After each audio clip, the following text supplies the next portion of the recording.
नमस्कार, मैं हूं आपके साथ मेनका चौधरी। खबर 1 मिनट में स्वागत है आपका। ये वो बुलेटिन जहां सिर्फ 1 मिनट में सभी खबरों का पूरा विश्लेषण। तो चलिए करते हैं शुरुआत।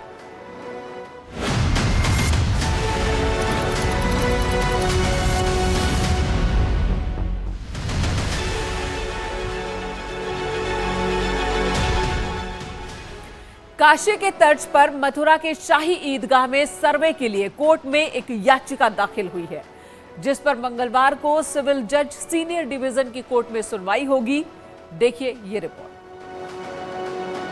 काशी के बाद मथुरा के शाही ईदगाह में सर्वे की मांग तेज हो गई है। इसके लिए सिविल कोर्ट में एक प्रार्थना पत्र दिया गया है, जिसमें मांग की गई है कि ज्ञानवापी मस्जिद में सर्वे की तरह मथुरा के शाही ईदगाह में भी कोर्ट कमिश्नर नियुक्त कर सर्वे किया जाए।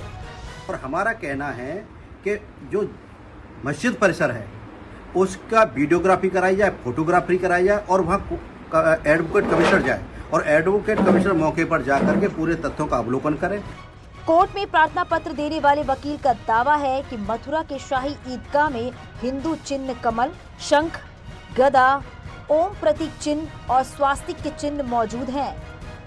वहाँ जो हिंदू चिन्ह है, कमल है, गदा है, शंख है, ओम है, स्वास्तिक के चिन्ह है, उन सब का उसमें रिकॉर्ड आना चाहिए। और हम चाहते हैं कि न्यायालय के सामने ये सभी तथ्य प्रस्तुत होने चाहिए और जैसा कि काशी के मामले हुआ उसी तर्ज पर यहाँ भी आदेश होना चाहिए, ऐसा हमने न्यायालय से निवेदन किया। इधर ज्ञानवापी मस्जिद में श्रृंगार गौरी के दावे पर मंगलवार को फिर सर्वे होगा और साथ ही कोर्ट कमिश्नर को लेकर कोर्ट में सुनवाई भी होगी। दरअसल मस्जिद पक्ष की ओर से आरोप लगाए गए हैं कि कोर्ट कमिश्नर सर्वे में पक्षपात कर रहे हैं। साथ ही ये भी कहा गया था कि मस्जिद की दीवारों को खरोंचे जा रहे हैं। इस बात को लेकर मुस्लिम पक्ष की ओर से हंगामा भी किया गया था। अब कोर्ट कमिश्नर को लेकर मंगलवार को सुनवाई होगी। जैसे कि ताला तोड़ के अंदर जाने का, बैरिकेटिंग के अंदर जाने का कोई आर्डर नहीं, वो अंदर जाने के लिए वजीद थे। पत्थर वगैरह जो था उसको पलट के उसको साफ करके, और जिस चीज़ को हम लोग कह रहे हैं कि साहब ये देखिए उस पर कोई ध्यान नहीं, वादी पर जो कह रहा है उस पर आप ध्यान दे रहे हैं, तो इन सब वजहों से कोर्ट में भी एप्लीकेशन दिया कि साहब ये मनमाना कार्य कर रहे हैं, निष्पक्ष जांच इनसे नहीं हो पाएगी और इनसे निष्पक्ष जांच की उम्मीद नहीं है। इनको बदल के कोई दूसरा वकील कमिश्नर निर्धारित किया जाए, कोई किसी सीनियर को। वहीं कोर्ट कमिश्नर को 10 मई यानी मंगलवार को रिपोर्ट सौंपनी थी, लेकिन कोर्ट के आदेश के बाद एक बार फिर मंगलवार को सर्वे होगा। लेकिन अब सर्वे की तारीख कल की सुनवाई के बाद तय होगी। श्रृंगार गौरी केस में राखी सिंह अपना मुकदमा वापस नहीं लेंगे। राखी सिंह के वकील जितेंद्र सिंह बिशेन ने इस बात की जानकारी दी और ये भी आरोप लगाया कि इस केस को कई देश विरोधी ताकतें प्रभावित कर रही हैं। काशी ज्ञानवापी मस्जिद का रहस्य गहराता जा रहा है। एक दिन पहले खबर आई कि इस विवाद में 5 याचिकाकर्ताओं में से राखी सिंह अपना केस वापस लेंगे, लेकिन सोमवार को राखी सिंह के पैरोकार ने स्पष्ट कर दिया कि राखी सिंह केस में बनी रहेंगी। को स्पष्ट कर दूं, राखी सिंह बनाम उत्तर प्रदेश सरकार मुकदमा वापस नहीं हो रहा है। अन्य 6 मुकदमों में से एक मुकदमा नंबर 350, जिसमें मैं खुद आदि विश्वेश्वर स्थान आदि विश्वेश्वर ज्योतिर्लिंग स्वयंभू की तरफ से वादी हूं, उस मुकदमे को मैंने अपना नाम वहां से विड्रॉ करा है। इसमें कई देश विरोधी शक्तियां अप्रत्यक्ष रूप से शामिल हो चुकी हैं। राखी सिंह के पैरोकार का आरोप है कि कुछ देश विरोधी ताकतें इस केस में शामिल हो गई हैं। इन्होंने ये भी आरोप लगाया कि इस केस से जुड़े कुछ लोग समाजवादी पार्टी और कांग्रेस की ओर से संचालित हो रहे हैं। इधर आगरा में ताजमहल के रहस्य से पर्दा उठाने के लिए भी हाईकोर्ट में एक याचिका दाखिल की गई है, जिस पर मंगलवार को सुनवाई होगी। दरअसल ताजमहल परिसर में 20 से अधिक कमरों के दरवाजे खोलने की मांग को लेकर इलाहाबाद हाईकोर्ट में याचिका दी गई है। साथ ही फैक्ट्स फाइंडिंग कमेटी बनाने की मांग की गई है।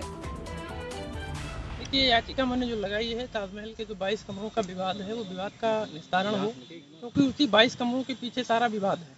हिंदू पक्ष कहता है कि उसके नीचे मूर्तियां हैं, मुस्लिम कहते हैं कि इबादत गाह है। इस तरीके के विवाद भारत अब नहीं झेल सकता। अयोध्या के बीजेपी नेता की ओर से दायर याचिका में दावा किया है कि ताजमहल के 4 मंजिली इमारत के ऊपरी और निचली हिस्से में अस्थायी रूप से बंद 22 कमरे हैं, जिसमें भगवान शिव का मंदिर है। ये माननीय अदालत पर निर्भर करता है कि उस याचिका में कितना तथ्य पूरक है, उसके आधार पर वो स्वीकार करते हैं अथवा निरस्त करते हैं। यदि याचिका स्वीकार हो जाती है तो तमाम हियरिंग के बाद उसमें एक निर्णय आता है और वो निर्णय देश की जनता को भी और सरकार मानने के लिए बाध्य है। इधर मथुरा में मंदिर के गर्भगृह में मजार बनाने का दावा किया गया है कि वहां पर मजार बनाया गया। संतों ने प्रशासन को 15 दिन के अंदर मामले को निपटाने की चेतावनी दी है। दरअसल मथुरा के शाहपुर में मंदिर के गर्भगृह की जगह पर मजार बनाने का दावा किया जा रहा है। संतों ने इस मजार को हटाने की मांग की है।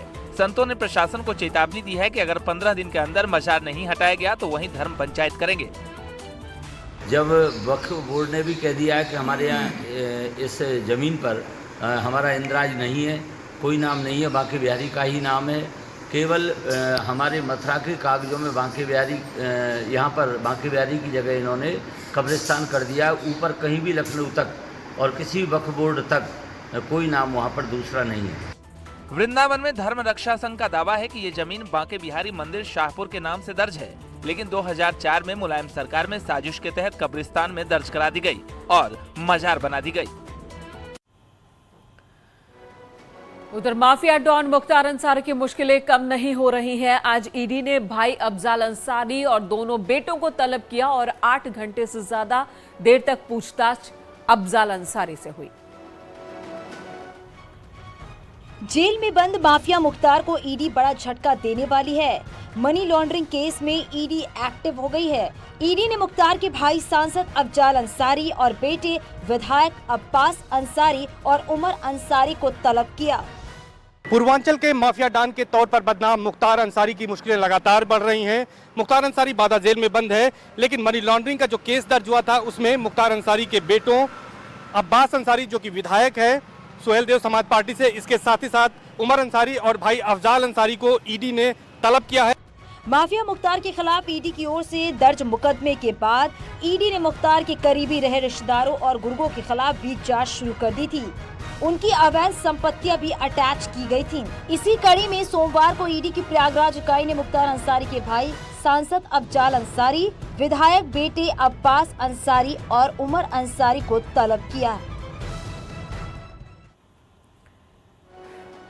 इधर अखिलेश यादव के खिलाफ मुस्लिम धर्मगुरुओं की नाराजगी बढ़ती ही जा रही है। कानपुर शहर के काजी और जमीयत उलेमाए हिंद के कार्यवाहक जनरल सेक्रेटरी ने अखिलेश पर अनदेखी के आरोप लगाए। अखिलेश यादव इन दिनों मुस्लिम नेताओं और धर्म गुरुओं के निशाने पर हैं। जमीयत उलेमाए हिंद के कार्यवाहक जनरल सेक्रेटरी अब्दुल कुद्दुस ने समाजवादी पार्टी अध्यक्ष अखिलेश यादव पर मुसलमानों की अनदेखी का आरोप लगाया। हमारा अपना कहना ये था कि जो है वो खामोश रहने की जरूरत नहीं है। जो जायज़ जेन्युइन बातें हों कानून के दायरे में रहकर करने की, उसको उन्हें करना चाहिए। उसको जो है वो नज़रअंदाज नहीं करना चाहिए। उससे फिर उनका जो है उनके जो जुड़े हुए जो लोग हैं उनको तकलीफ पहुँचती है, परेशानी होती है, धक्का पहुँचता है। यही नहीं, कानपुर के शहर काजी अब्दुल कुद्दुस ने कानपुर में 3 एसपी विधायकों इरफान सोलंकी, हसन रूमी और अमिताभ वाजपेयी को भी आड़े हाथों लिया और कहा कि इन लोगों को भी मुसलमानों के हक में आवाज उठानी चाहिए। हम मुलाकात भी करेंगे, उनसे गोशगुजार भी करेंगे कि भाई अपने फराइज और हक जो आप पर हैं वो अदा करने की कोशिश करें ताकि जख्म पर मरहम तो रखा जा सके। शहर काजी का आरोप है कि मुसलमानों के खिलाफ कार्रवाई पर समाजवादी पार्टी ने चुप्पी साध रखी है। इधर योगी सरकार का बुलडोजर वाला प्रहार लगातार जारी है। मेरठ में 16 ठिकानों पर बुलडोजर ने अपना निशाना बनाया। अवैध निर्माणों को और माफिया की अवैध संपत्ति जमींदोज कर दी गई। मेरठ में सोमवार को माफिया पर कहर बनकर बुलडोजर बरसा।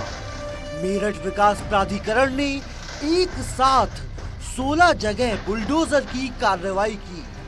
एमडीए के 4 जोन और 16 सब जोन में एक बार फिर अवैध निर्माण को जमींदोज किया गया।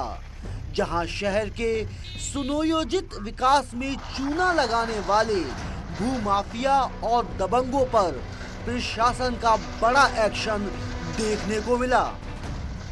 बिल्डर और प्राधिकरण के कुछ अधिकारियों की मिली भगत के चलते शहर में अवैध निर्माण धड़ल्ले से हुए थे, जिन पर अब कार्रवाई की जा रही है।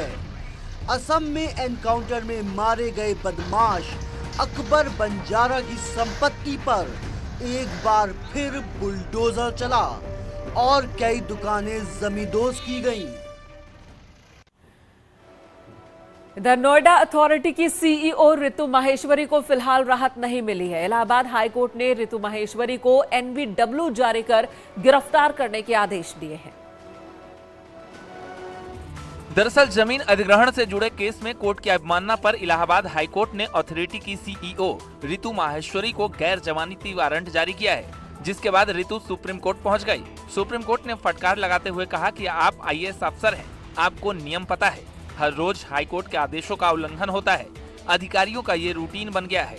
हर रोज एक अधिकारी कोर्ट आ जाता है, आप अदालत के आदेश का सम्मान नहीं करते, आदेश का पालन नहीं करने पर नतीजा झेलना होगा। फटकार लगाते हुए सुप्रीम कोर्ट ने रितु माहेश्वरी को तत्काल राहत देने से इनकार कर दिया है। 6 मई को इलाहाबाद कोर्ट ने अवमानना पर एनवीडब्ल्यू जारी करते हुए गैर जमानती वारंट जारी किया। कोर्ट ने माहेश्वरी को कोर्ट में हाजिर होने को कहा, लेकिन वो कोर्ट में पेश नहीं हुई। इधर गाजियाबाद डीएम ऑफिस में एक शख्स ने खुद पर पेट्रोल डालकर आग लगाने की कोशिश की है। पुलिस ने शख्स को हिरासत में लेकर पूछताछ शुरू की।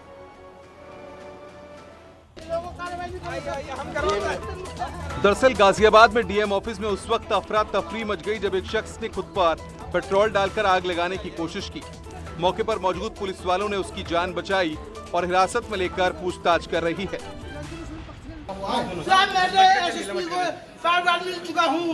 एसएसओ को मिल चुका हूँ, राजनीति में 10 लाख रुपए की धमकी देते हैं। मैं मरना चाहता हूँ सर, चिल्लत इतनी बेइज्जती हो चुकी है सर, पुलिस कोई कार्रवाई नहीं करती सर। मुस्लिम पक्ष के लोग आते हैं, मेरे घर पे धमकी देके जाते हैं। रात मेरे ऊपर पिस्टल तान दी साहब। पुलिस की हिरासत में ये शख्स दरअसल आरोपी नहीं पीड़ित है। इसका आरोप है कि इसकी नाबालिग बेटी को दूसरे धर्म के लड़के ने जबरन कैद किया हुआ है। कई बार पुलिस से शिकायत की, लेकिन कोई सुनवाई नहीं हो रही है। इस शख्स ने लव जिहाद का आरोप भी लगाया है।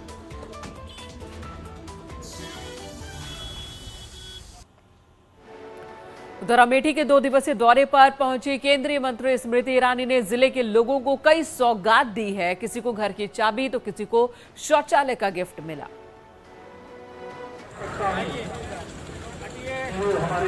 केंद्रीय मंत्री और अमेठी की सांसद स्मृति ईरानी 2 दिवसीय दौरे पर अमेठी पहुंची।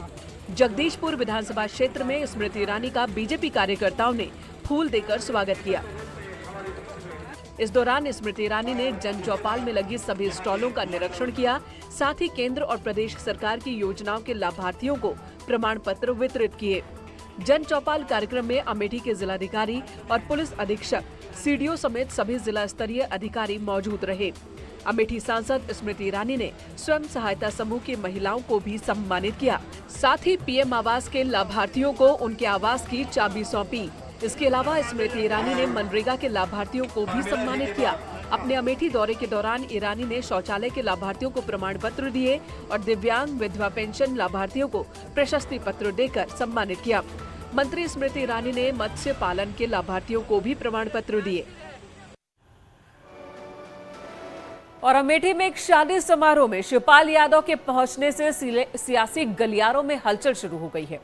अखिलेश और शिवपाल की अदावत के बीच इस शादी में पहुंचने के कई मायने निकाले जा रहे हैं।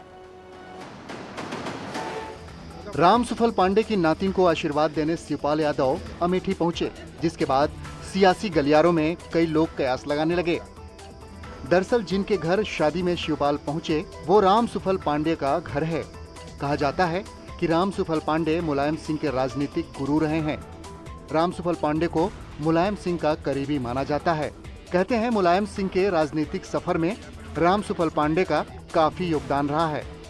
ऐसे में शिवपाल यादव का रामसुफल पांडे के यहाँ शादी समारोह में जाने के कई मायने निकाले जा रहे हैं। दरअसल शिवपाल और अखिलेश की नाराजगी के बीच मुलायम सिंह भी बेटे अखिलेश के साथ रहने के संदेश देते रहते हैं। ऐसे में शिवपाल का उनके गुरु के यहाँ पहुँचने के कई मायने निकाले जा रहे हैं। उधर अमरोहा में बड़ा सड़क हादसा हुआ और इस हादसे में 5 लोगों की दर्दनाक मौत हो गई। 3 लोग गंभीर रूप से जख्मी हो गए। इलाके के दढ़ियाल चौकी के पास शादी समारोह से लौटते वक्त दो बाइक सवारों की आमने सामने की टक्कर हो गई, जिसमें 5 लोगों की दर्दनाक मौत हो गई और 3 लोग गंभीर रूप से घायल हैं। बताया जा रहा है कि एक बाइक पर 2 बच्चों समेत 6 लोग सवार थे, जबकि दूसरी बाइक पर 2 लोग सवार थे। दोनों ही बाइक अनियंत्रित होकर आपस में टकरा गई। दोनों बाइकों की भीषण टक्कर से बाइक के पड़खच्चे उड़ गए। हादसे में घायल हुए 3 लोगों को एम्बुलेंस की मदद से अस्पताल में इलाज के लिए भेजा गया है। पुलिस ने घटनास्थल पर पहुंचकर शवों को कब्जे में लेकर शिनाख्त में जुट गई है, साथ ही पूरे मामले में कार्रवाई करने में जुटी है। इधर रेलवे के ठेकों से अब बाहुबलियों का वर्चस्व खत्म होगा। टेंडर को ऑनलाइन बोलियां लगाई जाएंगी। टेंडर की बोली में किसी भी जोन या फिर डिवीजन के ज्यादा से ज्यादा इच्छुक व्यक्ति और फर्म हिस्सा ले सकेंगे। टेंडर प्रक्रिया को पूरी तरह सरल और पारदर्शी बनाने के लिए बोर्ड ने टेंडर की जगह ई नीलामी व्यवस्था शुरू की है। महज 12 दिन की नोटिस में प्रक्रिया पूरी हो जाएगी। पायलट प्रोजेक्ट के तहत पूर्वोत्तर रेलवे के लखनऊ और वाराणसी के अलावा मुंबई, आसनसोल, दिल्ली सहित 11 मंडलों में ये नई व्यवस्था लागू होगी। सिस्टम में बनाए रखने के लिए निरंतर नए नए कदम उठाता है। इसी क्रम में जो वाणिज्यिक टेंडर होते हैं, कॉमर्शियल से रिलेटेड, जैसे पार्किंग का टेंडर हो गया, इस तरह के जो टेंडर होते थे उनको ई ऑक्शन के माध्यम से करने का निर्णय लिया है। बोली में भाग लेने के लिए ई ऑक्शन प्लेटफॉर्म पर पंजीकरण करना होगा। स्वघोषित दस्तावेज गलत पाए जाने पर जमानत राशि जब्त कर ली जाएगी। सभी भुगतान ऑनलाइन होंगे। इस नए सिस्टम में जो ई ऑक्शन की सुविधा रेलवे शुरू कर रहा है, जिसमें से अभी पायलट प्रोजेक्ट के बेसिस पर कुल 11 मंडलों में भारतीय रेल में ये शुरू किया जा रहा है। इसके अंतर्गत जो रूल्स हैं उनको रिलैक्स किया गया है, जिससे ज़्यादा से ज़्यादा पार्टिसिपेंट्स इसमें पार्टिसिपेट कर सकें। और अगली खबर है कानपुर से, जहां स्वरूप नगर थाना क्षेत्र में बने रानी लक्ष्मीबाई आशा ज्योति में उस वक्त हड़कंप मच गया जब एक महिला का शव संदिग्ध परिस्थितियों में मिला। फांसी के फंदे से लटकता हुआ मिला शव। आनन फानन में इस मामले की जानकारी पुलिस को दी गई। पुलिस की टीम मौके पर पहुंची, शव को कब्जे में लिया और पोस्टमार्टम के लिए भेजा। उन्नाव जनपद के खतही मगरवारा की रहने वाली है महिला। सुदामा को नवाबगंज पुलिस चोरी के मामले में पूछताछ के लिए लेकर आई थी। पूछताछ के बाद नवाबगंज पुलिस ने महिला को स्वरूप नगर में बने रानी लक्ष्मीबाई आशा ज्योति केंद्र में दाखिल किया था, जिसके बाद सुबह पुलिस को एक महिला के द्वारा जानकारी दी गई कि आशा ज्योति केंद्र में एक महिला का शव फांसी से लटका हुआ है। सूचना पाकर पुलिस मौके पर पहुंची, महिला के शव को अपने कब्जे में लिया और पोस्टमार्टम के लिए भेजा।